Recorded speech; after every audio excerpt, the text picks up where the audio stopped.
할렐루야. 주님의 이름으로 사랑하고 축복합니다. 오늘이 수요일이고 또 이렇게 수요 예배를 드릴 수 있게 해주신 하나님께 감사와 영광을 올려드립니다. 오늘 날씨가 너무 좋죠. 저는 오늘 너무 정신이 없어가지고 제가 다소 좀 피곤한 가운데 있지만 그래도 최선을 다해서 예배에 집중하면서 은혜를 나눌 수 있는 그런 시간이 되도록 노력해 보겠습니다. 시간에 우리 찬송가 할 텐데요. 우리 찬송가 302장 우리 찬송 한번 하겠습니다.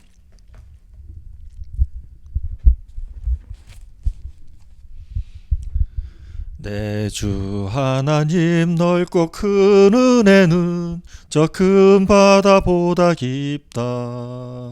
너 곧 닷줄을 끌러 깊은 데로 한간 가운데 가보라.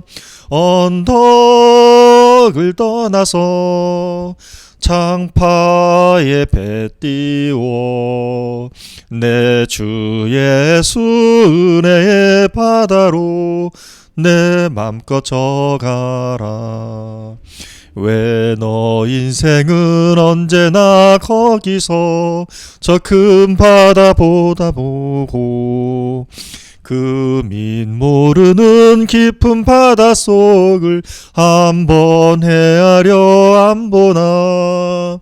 언덕을 떠나서 창파에 배 띄워 내 주 예수 은혜의 바다로 내 맘껏 져가라.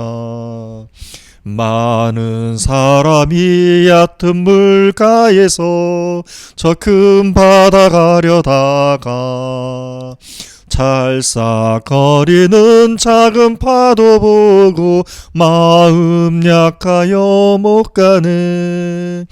언덕을 떠나서 창파에 배 띄워 내 주 예수 은혜의 바다로 내 맘껏 져가라.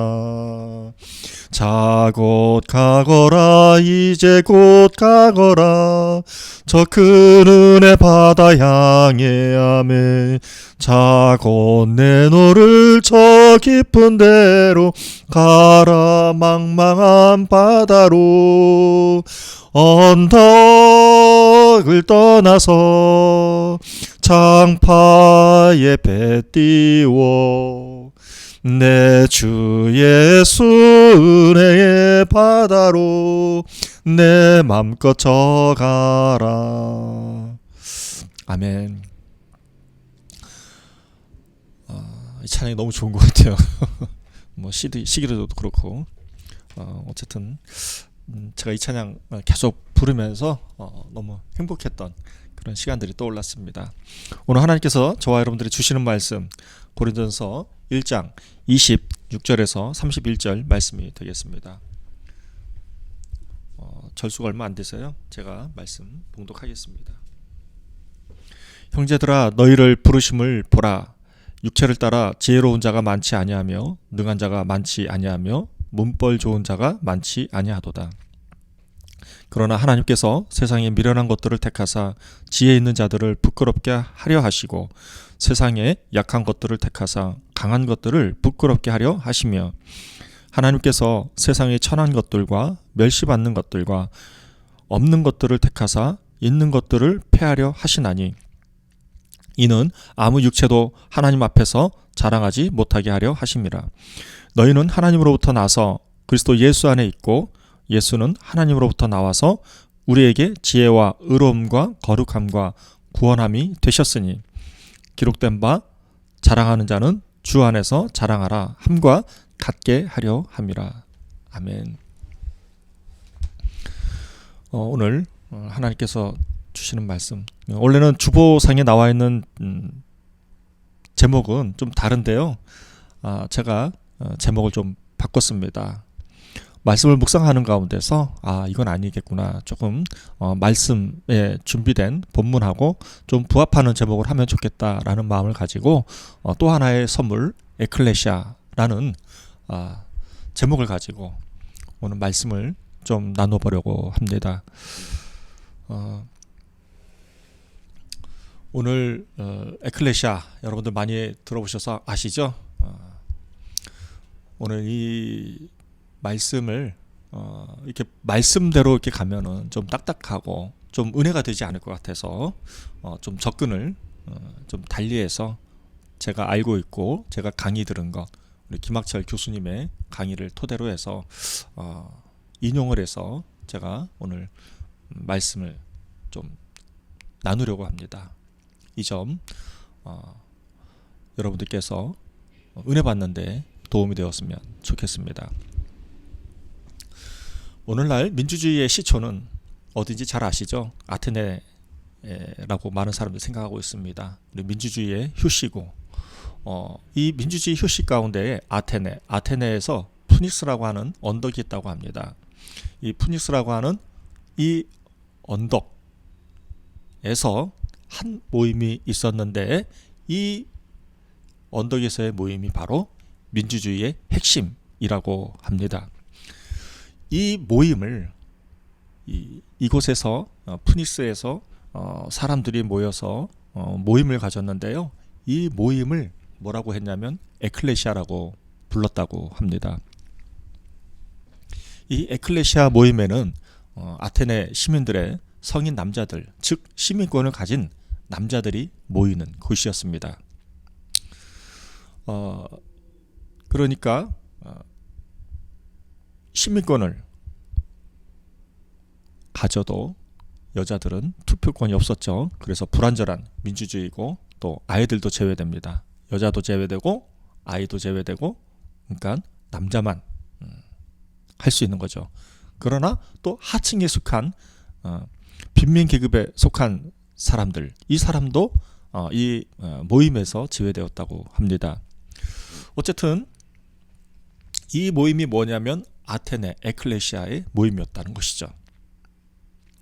이 푸닉스 언덕에서의 이 사람들 에클레시아 모임에는 어떤 것을 했냐면요, 중요한 결정을 하였다고 합니다.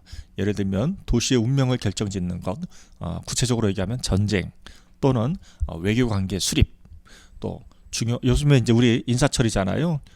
우리 총리나 또 우리 장관들이 이제 인선 과정을 겪고 있는데 이렇게 고위 공직자들의 오를 사람들이 정하는 것, 선출하는 것, 뭐 이런 것들을 결정짓는 것들을 이 푸닉스 언덕에서 결정을 지었다고 합니다. 그래서 이 중요한 모임을 할 때는 많은 사람들이 모였을 수도 있죠. 많게는 6,000명까지 모였다고 합니다. 성경에서도 이 에클레시아 모임이 있죠. 터키의 한 소동이 일어나고 그 도시에 일어난 소동을 해결하기 위해서 에클레시아로 모이자 라고 하는 얘기가 사도행전 19장 32절에서 32절 또 39절에 나오게 됩니다. 그래서 이 에클레시아로 모인다라고 하는 것은 권리와 의무를 자랑스러워하는 시민들의 모임이 되는 것이죠. 어쨌든 사도 바울의 시대에 이르러서도 민주주의의 이상과 시민들의 총애, 책임감 같은 이런 특징들이 남아 있다고 합니다. 이 에클레시아의 효과가 어떤 것이 있었을까요? 도시국가에 있을 때는 에클레시아가 이 모임이 굉장히 힘이 세지 않았겠습니까? 그래서 여기 모이면 재미있겠죠. 결정권이 있으니까. 그리고 결정한 대로 이 나라가 움직이니까 얼마나 좋았겠습니까? 그러나 이 나라가 강대국이 되면서 이 기능은 있지만은 아무래도 이전에 모임에서 결정지었던 그 결정보다는 힘이 다소 떨어졌다고 합니다. 여기에 이 에클레시아 모임에 모이다 보니까 맨 처음에는 열심히 했는데 이 열심이 떨어지는 거예요. 그러다 보니까 이게 어떤 뭔가 의견을 제시해도 이 의견 채택이 잘 안 되는 거죠. 그러니까 자기네들끼리 서로 입 맞춰서 막 이렇게 결정해버리고 하니까 이 정치 노름에 정치에 이용되는 게 싫은 것이겠죠. 또 사회적인 어떤 경쟁에 지친 사람들이 하나둘씩 생기겠죠. 그래서 이러한 모임에 대응하는 모임이 등장하게 됩니다. 그것을 뭐라고 하냐면 케포스, 헬라어로 케포스라고 합니다. 이것을 한국어로 번역하게 되면 정원이라고 합니다. 그래서 이 에클레시아에 대한 대응하는 이 매력적인 이 대안이 전 세계에 있었다고 합니다. 그런데 이 에클레시아라고 하는 모임하고 또 케포스라고 하는 이 정원이라고 하는 모임이 있으면 여러분들은 어느 쪽으로 가서 모이겠습니까? 재밌죠? 이 케포스 정원이라고 하는 곳은 누가 만들었냐면 이 공동체죠. 에클레시아 모임을 대항하는 거니까 모임을 에피큐리온을 에피크로스가 만든 공동체 모임이라고 합니다. 이 에피크로스라고 하는 사람이 기원전 3세기에 살았던 인물이라고 하는데요. 이 사람이 아테네 근방에다가 정원 딸린 집을 샀대요. 그 정원 딸린 집에 일종의 모임, 공동체를 만든 것입니다.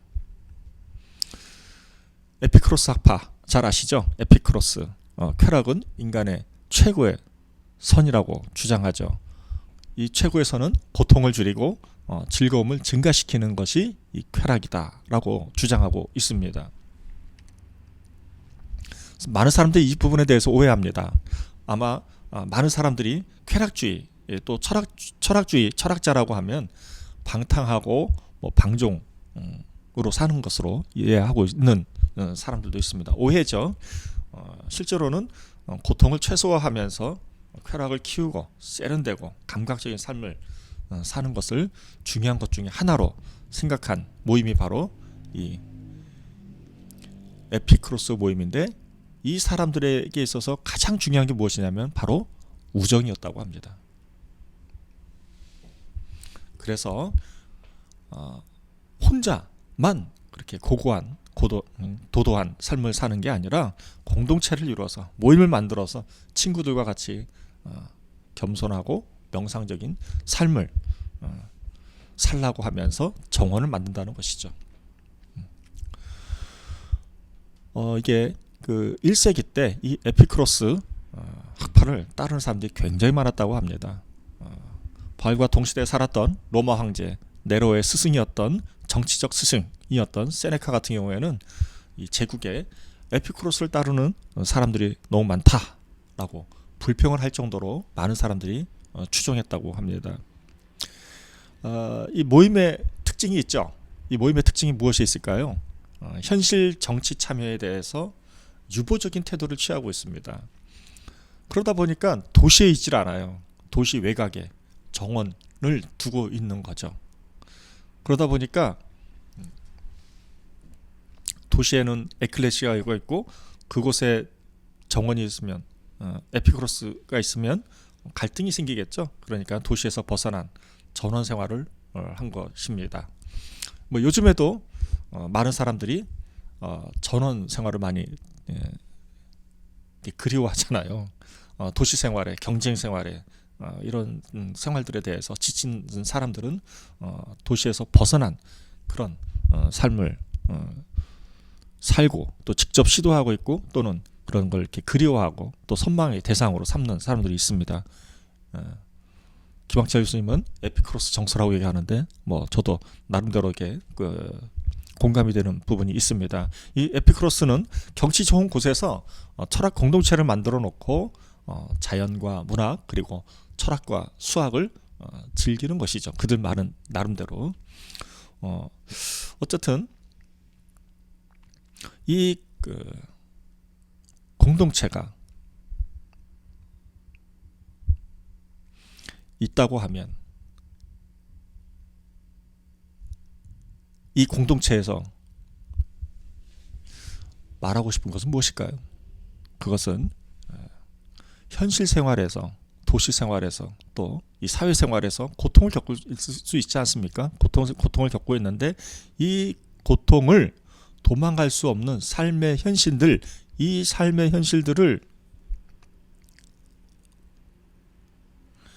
우리가 부정하고 싶고 눈 감고 싶고 고개 돌리고 싶은 이런 주어진 삶을 도망갈 수 없습니다.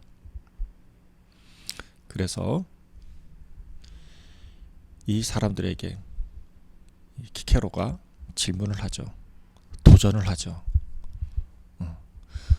정원을 꿈꾸는 사람들에게. 그게 바로 우정이라고 얘기하는 것입니다.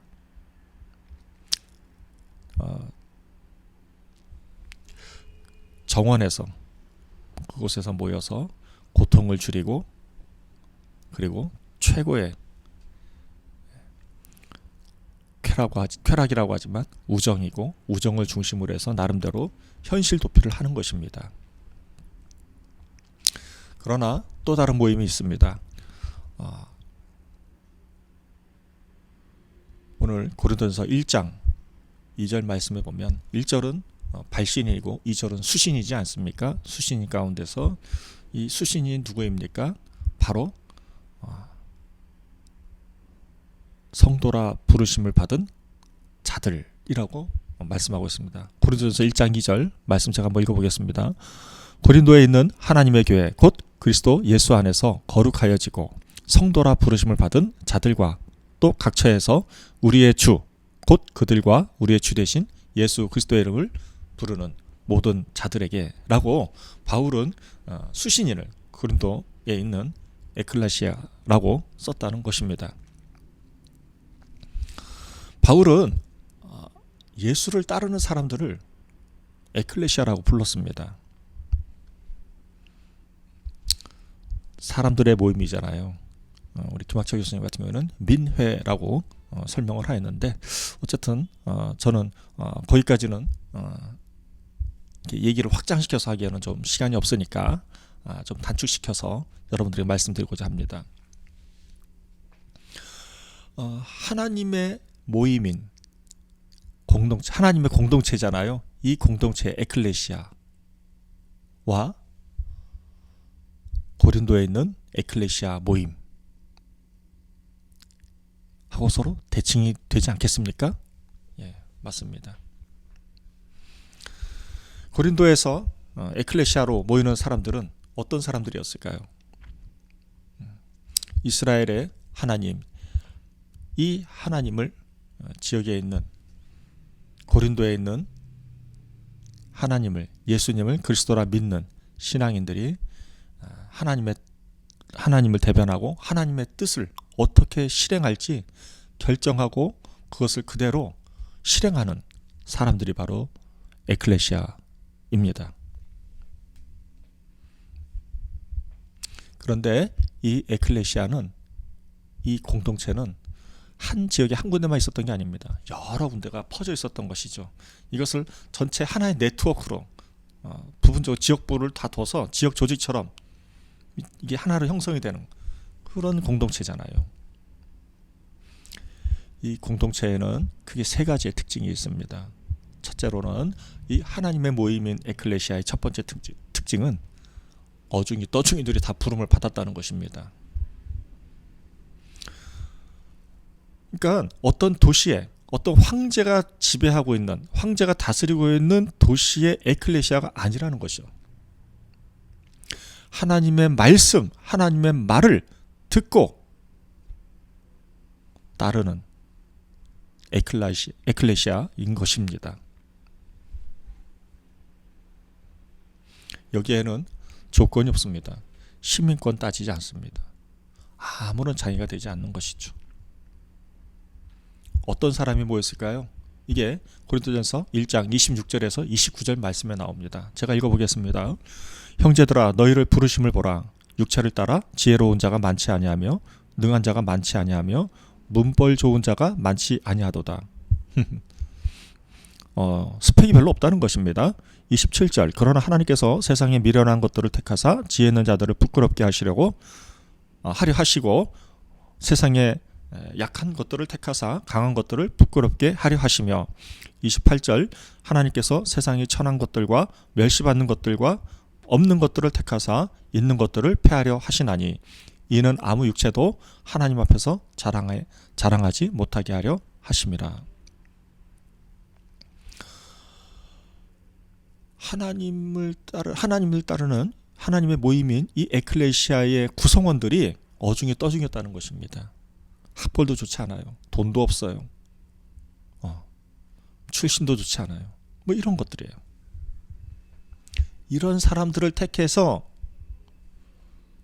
아테네 푸니스에서 모임이었던 에클레시아, 나라를 움직이고 나라를 경영하는 그 결정권을 모이는 그 에클레시아를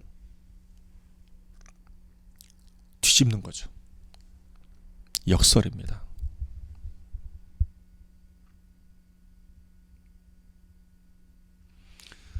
하나님께서는 세상에서 비천한 것들, 멸시받는 것들을 택하신 것입니다. 왜 택하셨는가?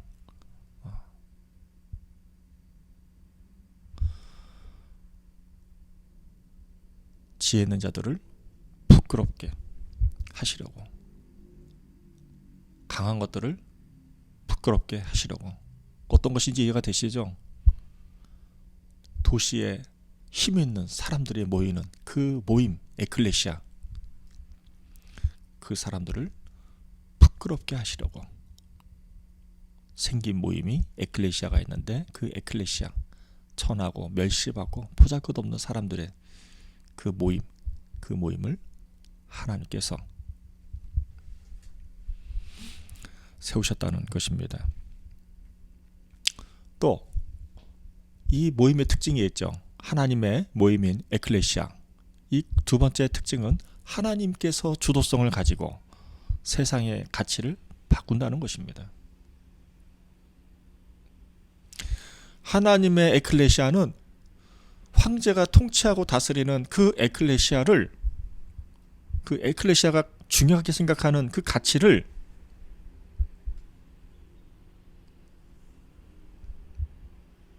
뒤집는다는 것이죠. 전복시킨다는 것입니다. 아무것도 아닌 것들이 하나님의 뜻을 구현한다는 것입니다. 이 얘기가 무슨 말입니까? 이 세상의 질서가 하나님의 뜻에 부합하지 않는다는 것을 말씀하고 있는 거죠. 하나님은 황제가 통치하고 다스리는 이 도시 한복판에서 그들로부터 제외되고 열애되고 소외된 사람들을 다시 모아가지고 세상의 기준과 가치와 질서가 잘못되었다고 말씀하고 있는 것입니다. 이거를 역전시켜야 한다라고 하나님께서 말씀하고 있는 겁니다. 세 번째 특징이 있습니다. 하나님의 모임의 에클레시아, 이 세 번째 특징은 못난 것들과 아무것도 아닌 사람들이 모여서 하나님의 뜻을 대변한다는 거예요.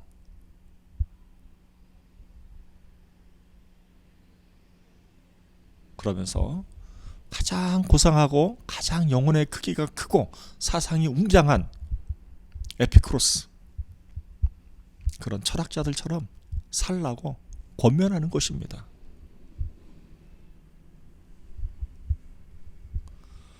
이런 하나님의 모임인 에클레시아에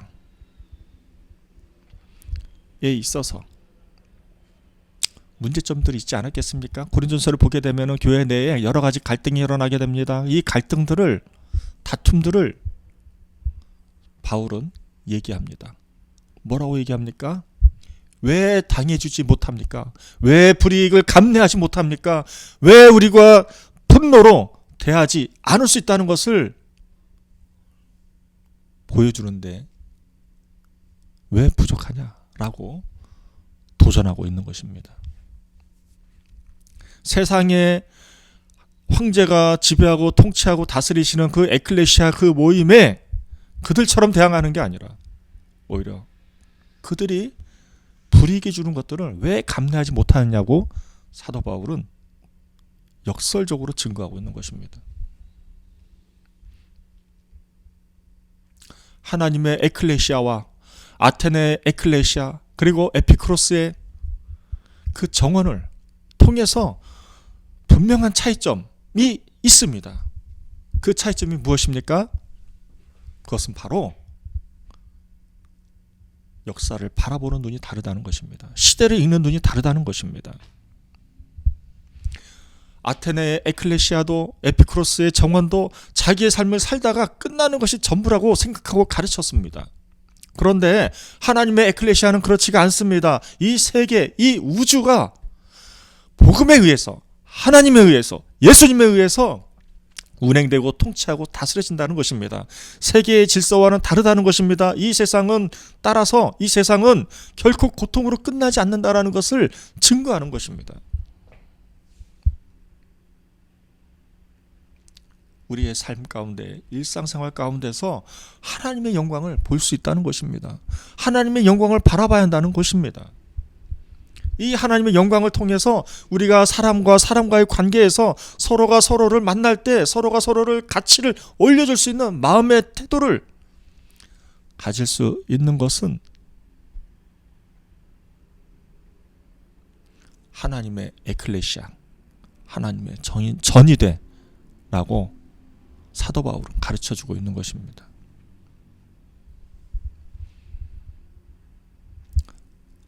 오늘 오전에 장시간 어느 성도님하고 통화를 할 수 있었습니다. 그 성도님은 너무 삶이 고통스러워요 라고 저한테 많은 얘기를 하였고 또 그걸 통해서 신앙 상담을 하였습니다. 우리의 삶은 권태와 고통 속을 겪는지도 모르겠습니다. 그런데 오늘 사도 바울이 증거하는 에클레시아의 정신이 무엇입니까? 에클레시아 하나님의 모임을 통해서 뭘 강조하고 있는 것입니까? 그게 끝이 아니라는 거죠. 복음은, 예수님은, 하나님께서는 이 세상을 통치하시고 다스리시는 분이시고 그분이 모임을 만들었습니다. 하나님의 모임을 만들었습니다.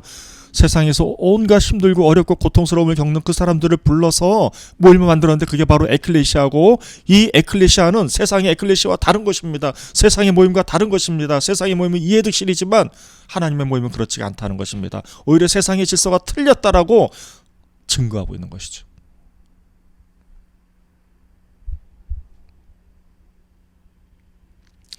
사랑하는 성도 여러분,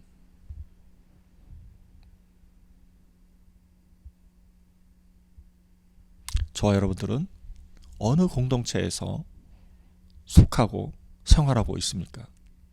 하나님의 모임인 이 에클레시아 모임을 통해서 저와 여러분들은 날마다 삶 가운데서 기쁨을 누리고 계십니까? 설령 지금 이 순간에 고통을 겪는다 할지라도 우리에게 소망이 있습니다. 우리에게는 있어서는 복음이 이 세상을 통치하고 다스리시고 그분이 우리의 하나님이시라는 것을 증거하고 하나님의 뜻을 구현해내는, 우리는 하나님의 모임인 에클레시아를 통해서 우리의 삶은 소망이 있는 것이죠. 기대가 있는 거죠. 그 힘과 그 기대와 그 소망을 가지고 힘들고 어려운 삶을 헤쳐나갈 수 있다는 것입니다. 기도하겠습니다. 하나님 아버지 감사합니다. 오늘 고린도전서 1장 26절에서 31절 말씀을 통해서 하나님의 공동체인, 하나님의 모임인 에클레시아의 구성원들과 이 구성원들이 통해서 사도 바울은 무엇을 증거하고 있습니까? 그것은 소망을 증거하고 있는 것입니다. 이게 바로 에클레시아 정신입니다. 교회의 정신입니다. 모임의 정신입니다. 세상은 그냥 모임으로 볼 수 있을지 몰라도 우리에게 있어서는 우리를 통치하시고 다스리시는 그 하나님이 우리를 택하시고 부르셔서 이러한 모임을 통해서, 교회의 공동체를 통해서 우리에게 삶을 살아갈 수 있는 소망이 될 수 있다는 것을 오늘 말씀을 통해서 잘 배우게 되었습니다. 오늘 하루도 우리가 이러한 삶을 살아갈 수 있도록 인도하여 주시고 매일매일 그렇게 승리할 수 있는 우리 모두가 될 수 있도록 인도하여 주시옵소서. 감사드리며 살아계신 예수 그리스도의 이름으로 기도드렸사옵나이다. 아멘. 감사합니다. 저는 오늘 말씀이 참 은혜가 되었습니다.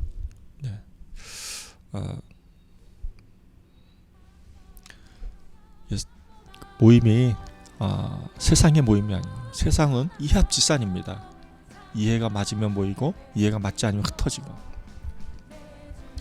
그리고 서로가 서로를 존중하는 것이 아니라 자기의 조건과 위치에 따라서 관계를 맺지만 하나님의 공동체는 그렇지가 않습니다.